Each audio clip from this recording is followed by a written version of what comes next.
Hi everyone, I'm GREYMOND. This is part 2 of the Q&A. Just had a lot of questions, so we're kind of splitting it into between part 1 and part 2. So continuing with the thought, with the questions. Next question is,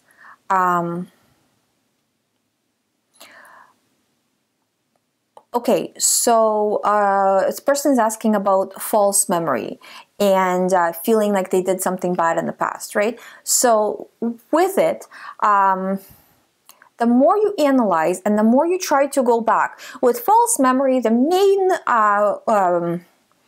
ritual, the main compulsion is going back and trying to figure it out. The more you do this, I'm not going to go over the whole kind of process of how OCD works. I've just went into it very deep in the first video, so watch the part 1 if you would like to know that. If you don't know what I'm talking about, really, seriously, watch part 1. It is important for your recovery. You know, just the beginning at least when I'm talking about it, because you need to understand how OCD works. But I'm not going to take up the time here because that was the reason why I didn't get to all the questions. So I just want to focus on the questions in this one. But with false memory, kind of coming off of what I was saying in the first video there, that the more you power up that neural pathway between fear and the thought, the stronger it's going to grow, because you're powering it up. The stronger it's going to grow, the more of these thoughts you're going to get, the more real this false memory will seem. Also, with false memory, the more you look into it, you know, chances are the more details will come up about it. They're not actual details, but the more you think about it, well, I kind of remember this and I kind of remember that. Oh, that makes sense, you know, and you start to get into this whole world that didn't happen. You know, so you have to refuse to analyze. If you feel like you absolutely cannot stop going back to the thought, right? The best thing to do, the next best thing to do is to set a limit on it. So, okay, for the next little while, so say for the next, say day, right? If you're feeling really bad, or for the next 2 days, I'm going to allow myself to analyze this one time. You know, and I'll analyze it fully, but after that, I'm done, you know? So, and setting a limit for yourself, and then saying, okay, every 3 days I'll do it. So you're kind of delaying the situation. And then once you come to that, so say, for example, you say, I'm not going to think about it for a full day, right? Once you come from that, then you say, okay, I'll see if I can go another day. I'm fine. You know, I'm not feeling great, but I'm fine. So I'll see if I can go another day, right? And then pushing through from there. So it's important, you know, you have to put in the work, and you will recover if you do it. But you have to do it, you know? It's not going to happen by itself. It's not going to go away.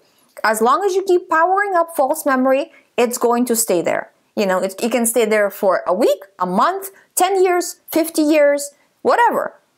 You know, you keep putting the gas in the car, it's going to keep driving, right? Well, in theory, right? But that's what it is, right? So stop powering it up. And again, watch, if you have no idea what I'm talking about, really watch the first part of the previous video to this one. Okay, so next question is, hi Ali, I'm in the recovery process a few months, and much of my progress, I should thank you.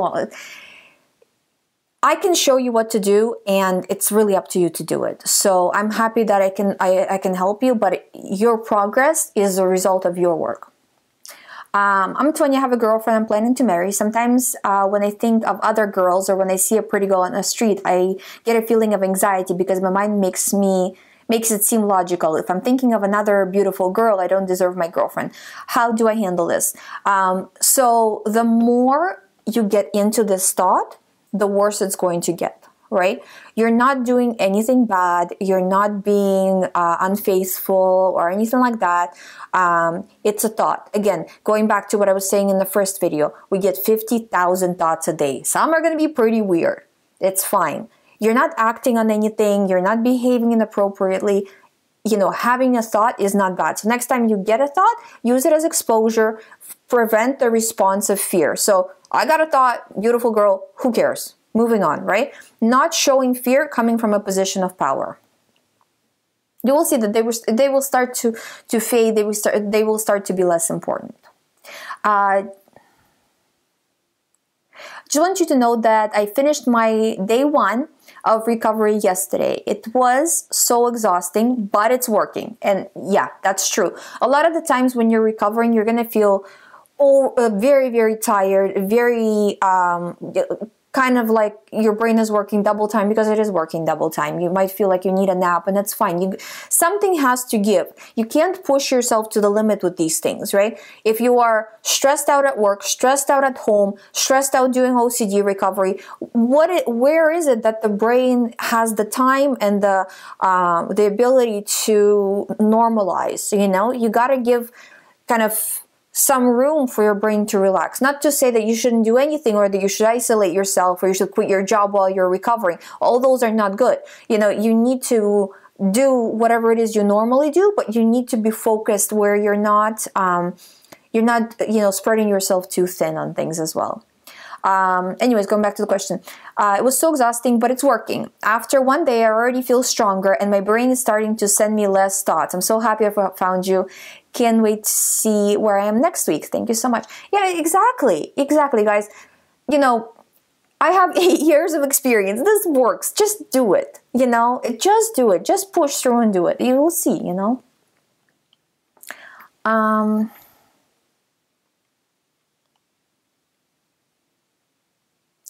I have constant eye twitching, high blood pressure due to my OCD anxiety, I believe. Yeah. Can the body recover after recovery? Can a person live a normal life expectancy with OCD, as it takes a big toll on the body? Yeah, I mean, you know, OCD and stress from OCD is not different than stress from other situations that other people get in different situations. It's not some abnormal, you know, super stress. You know, it's stressful, but it's, you know, I think you've asked me a few times, and I do think that, you know, you have to start looking at this thought of life expectancy and OCD as a theme. You know, because if it's worrying you to this extent, and if it's a continuous thought, well, am I going to live shorter because of OCD? Let me try to figure it out. Let me try to analyze. Let me try to look it up online. You have to refuse giving this any more energy. This is an OCD theme. I'm not solving it. I'm not trying to figure it out. I'm not trying to reassure myself. I'm going to choose to move on, you know? Hi, Ali. When it comes to PRO compulsions, when the obsessive thought comes in, is there a difference between avoiding it and therefore making it worse, and ignoring it? I've been saying, I see you, but I'm not afraid anymore. I'm choosing not to think about it. If I ruin my life, I will have to deal with it at that time. But I instead look at the thought and just say, nope, not today. Or is that avoiding? No, it's, you know, with all of this, it's either you're coming from a position of power or you're coming from a position of fear. Right now, it seems to me, based on how you wrote the question, you're coming from a position of power. So you're saying, no, forget it. You know, you're not saying, I'm so scared, I need to get away from this thought. You're saying, no, I'm done, right? There's a difference of how you're saying things. So just make sure you're saying it from a position of power.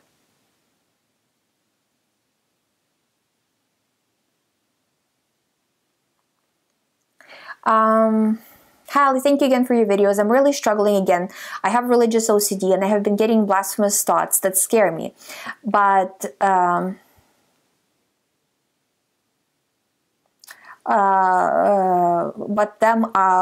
sorry, I'm not, sometimes people write things kind of differently because autofill and all of these things, so it's kind of hard to piece a question together. So if I look like I'm like struggling to read, it's mostly because of that.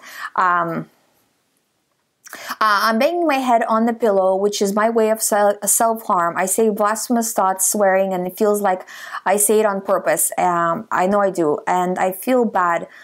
Why do I feel bad? Why do I do it when I hate it? But then it's like my mind wants to say it on purpose. Please help. You have to refuse to do the compulsion.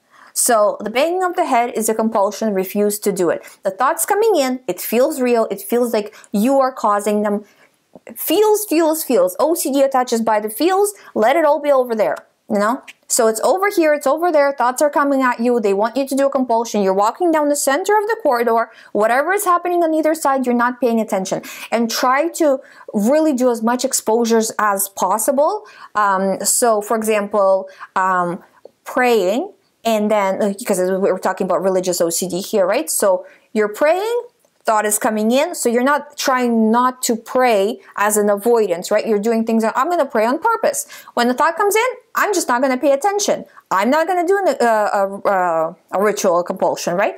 So, and then doing that over and over again, you will see it. It really works, but you have to do it. And I think the reason why you're feeling worse is because you're getting into the rituals more so.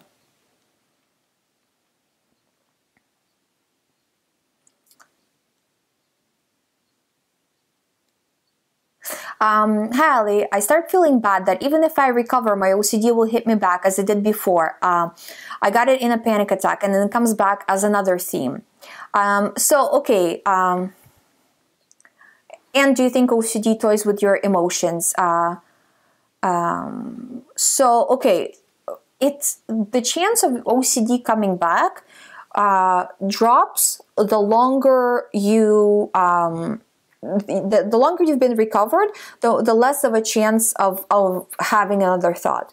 Also, again, the reason why my program is so effective, right? Whether you're just following along on YouTube or you're doing the program with me, of course, it's better if you do it one-on-one, but either way, you understand how it works, So it's not that I'm just saying do this, this, and this, and you'll recover. When you and again, if you want to know more of the theory part of it, watch the first video because I really kind of got into it there. I don't want to get into it for 20 minutes here, but the video before this. But you need to understand how OCD works. If you understand how it works, you will not fall for it the second time. Because what happened the first time is you got a weird thought and you got caught up. You got attached to it, right? If you understand how OCD works, you will not make that same mistake again. And therefore, OCD will not come back again. You might get a weird thought. You might get worked up about it for a few minutes. But that's really all that would happen. And after a while, that's not going to happen either. So what you are experiencing now is a lot different from, the situation that you're in now where you know how OCD works, you understand it, you are getting more in control, right? That it's different from where you were before where you had no idea, just like I was when I was recovering from OCD, that you have no idea why this thought is so severe, what is happening, where it came from. It's like you're on a fast moving train, you have no idea how you got there, So it's not the same thing.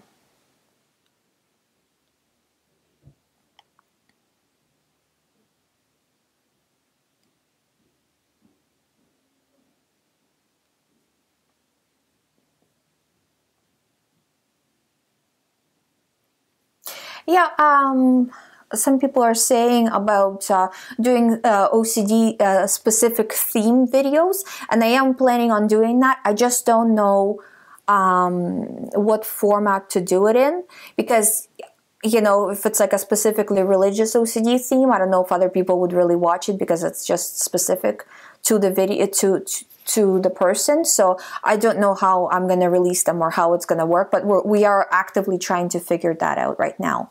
Or is it going to be a part of the app or whatever? So we'll figure it out, but it is in the works, as is the group sessions. I'm going to do a separate video on the group sessions. If you guys are interested, please leave a comment below this video.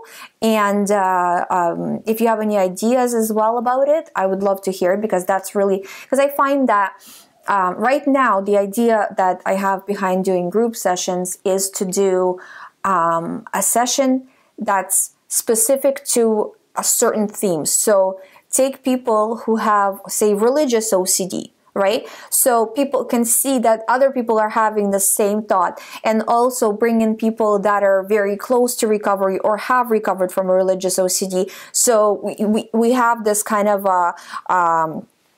view of the entire process of recovery from specific OCD, not just you guys hearing it from me, but then hearing it from other people as well, but the correct way of actually recovering. So that's kind of the idea that we have right now. I am planning to do it in the very near future, but I'm just kind of trying to work out the logistics of it. There's a lot happening. There's always a lot happening. So next question is, yeah, if you have any ideas about it, if you think it's a good idea, or if you have something, some other way you would be interested in doing group sessions, I would really love to hear it. We are planning to do it over Skype right now. Hi Ali, thank you so much for all your help. Can you discuss false memory and the feelings of you acting on your intrusive thoughts and wondering if you have and really feeling like you have? But that's how false memory is. I feel like I want to do this. I feel like I did this. I feel. So OCD attaches by the feelings. Therefore, your feelings when it comes to this thought are just not valid. So you're looking at, yeah, I have feelings. They're caused by OCD, not paying attention to them. The fact that it's a false memory thought versus a fear of the future or whatever, it doesn't really make a difference, And false memory is a kind of a misnomer term anyways, because it's not a memory, right? It's a false thought. It can come with an image or not, either way, right? False thought about the past. If it's a false thought about the future, then it's about the future, right? That's about the past. We call it a false memory, but it's really nothing to do with a memory.